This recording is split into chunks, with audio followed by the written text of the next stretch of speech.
بسم اللہ الرحمن الرحیم۔ حضور اکرم صلی اللہ علیہ وسلم کے طائف کے سفر کا قصہ۔ نبوت مل جانے کے بعد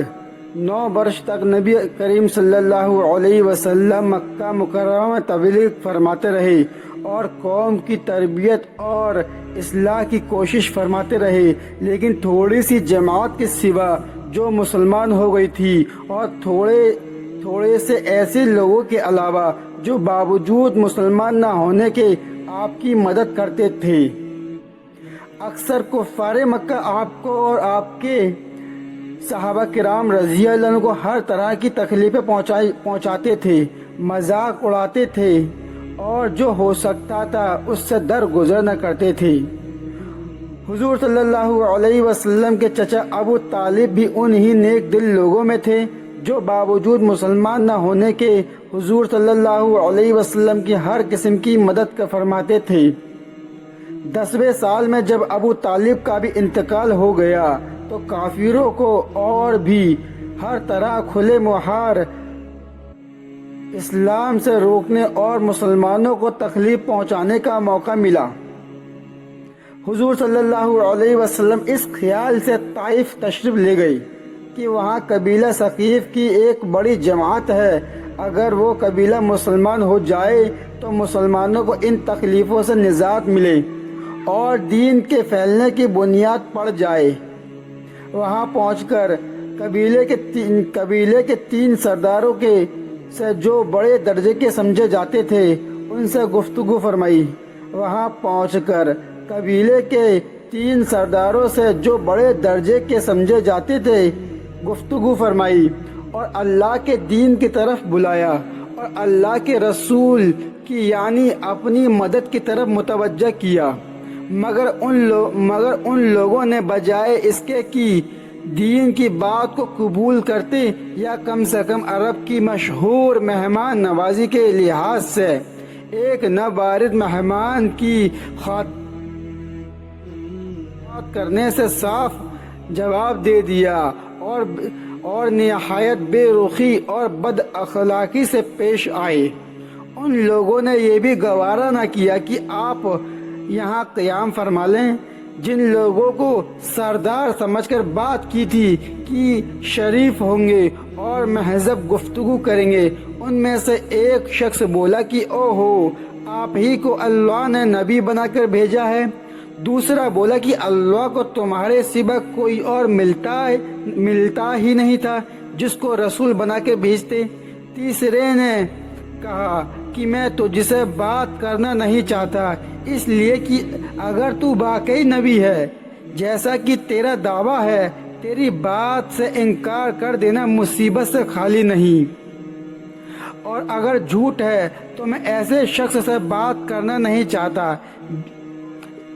اس کے بعد ان لوگوں سے نا امید ہو کر حضور صلی اللہ علیہ وسلم نے اور لوگوں سے بات کرنے کا ارادہ فرمایا کہ آپ تو ہمت اور استقلال کے پہاڑ تھے، مگر کسی نے بھی قبول نہ کیا، بلکہ بجائے قبول کرنے کے حضور صلی اللہ علیہ وسلم سے کہا کہ آپ ہمارے شہر سے فوراً چلے جاؤ اور جہاں تمہاری چاہت کی جگہ ہو وہاں چلے جاؤ۔ حضور اکرم صلی اللہ علیہ وسلم جب ان سے بالکل مایوس ہو کر واپس ہونے لگے تو ان لوگوں نے شہر کے لڑکوں کو پیچھے لگا دیا کہ آپ کا مذاق اڑائیں، تالیاں پیٹیں، پتھر ماریں، حتیٰ کہ آپ صلی اللہ علیہ وسلم کے دونوں جوتے خون کے جاری ہونے سے رنگین ہو گئے۔ حضور صلی اللہ علیہ وسلم اسی حالت میں واپس ہوئے۔ جب راستے میں ایک جگہ ان شریروں سے اطمینان ہوا تو حضور صلی اللہ علیہ وسلم نے یہ دعا مانگی۔ ترجمہ: اے اللہ، تجھی سے شکایت کرتا ہوں کہ میں اپنی کمزوری اور بے کسی کی اور لوگوں میں ذلت میں رسوائی کی۔ اے ارحم الراحمین، تو ہی ضعفاء کا رب ہے، تو ہی میرا پروردگار ہے، تو مجھے کس کے حوالے کرتا ہے؟ کسی اجنبی بیگانے کے جو مجھے دیکھ کر تر شروع ہوتا ہے اور منہ چڑھاتا ہے، یا کسی دشمن کے جس کو تو نے مجھ پر قابو دے دیا؟ اے اللہ اگر تو مجھ سے ناراض نہیں ہے تو مجھے کسی کی بھی پرواہ نہیں ہے، تیری حفاظت مجھے کافی ہے۔ میں تیرے چہرے کے اس نور کے طفیل جس سے تمام اندھیریاں روشن ہو گئیں اور جس سے دنیا و آخرت کے سارے کام درست ہو جاتے ہیں، اس بات سے پناہ مانگتا ہوں کہ تو تیرا مجھ پر غصہ ہو یا تو مجھ سے ناراض ہو، تیری ناراضگی کا اس وقت تک دور کرنا ضروری ہے جب تک کہ تو راضی نہ ہو۔ نہ تیرے سوا کوئی طاقت ہے اور نہ کوئی قوت۔ مالک الملک کی شان قہری کو اس پر جوش آنا ہی تھا کہ حضرت جبریل علیہ السلام نے آ کر سلام کیا اور عرض کیا کہ اللہ تعالیٰ نے آپ کی قوم کی وہ گفتگو جو آپ سے ہوئی سنی اور ان کے جوابات سنے، اور ایک فرشتے کو جس کے متعلق پہاڑوں کی خدمت ہے آپ کے پاس بھیجا ہے کہ آپ جو چاہیں اس کو حکم دیں۔ اس کے بعد اس فرشتے نے سلام کیا اور عرض کیا کہ جو ارشاد ہو میں اس کی تعمیل کروں، اگر ارشاد ہو تو دونوں جانب کے پہاڑوں کو ملا دوں جس سے یہ سب درمیان میں کچل جائیں، یا اور جو سزا آپ تجویز فرمائیں۔ حضور صلی اللہ علیہ وسلم کی رحیم کریم ذات نے جواب دیا کہ میں اللہ سے اس کی امید رکھتا ہوں کہ اگر یہ مسلمان نہیں ہوئے تو ان کی اولاد میں سے ایسے لوگ پیدا ہوں گے جو اللہ کی پرستش کریں گے اور اس کی عبادت کریں گے۔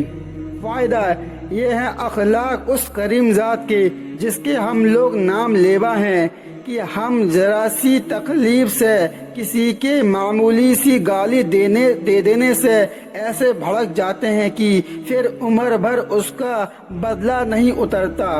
ظلم پر ظلم اس پر کرتے رہتے ہیں اور دعویٰ کرتے ہیں اپنے محمدی ہونے کا، نبی کے پیرو بننے کا۔ نبی کریم صلی اللہ علیہ وسلم اتنی سخت تکلیف اور مشقت اٹھانے کے باوجود نہ بددعا فرماتے ہیں اور نہ کوئی بدلہ لیتے ہیں۔ دوستو جی ہمارے حضور صلی اللہ علیہ وسلم کے طائف کے سفر کا قصہ ہے۔ اس سفر میں ان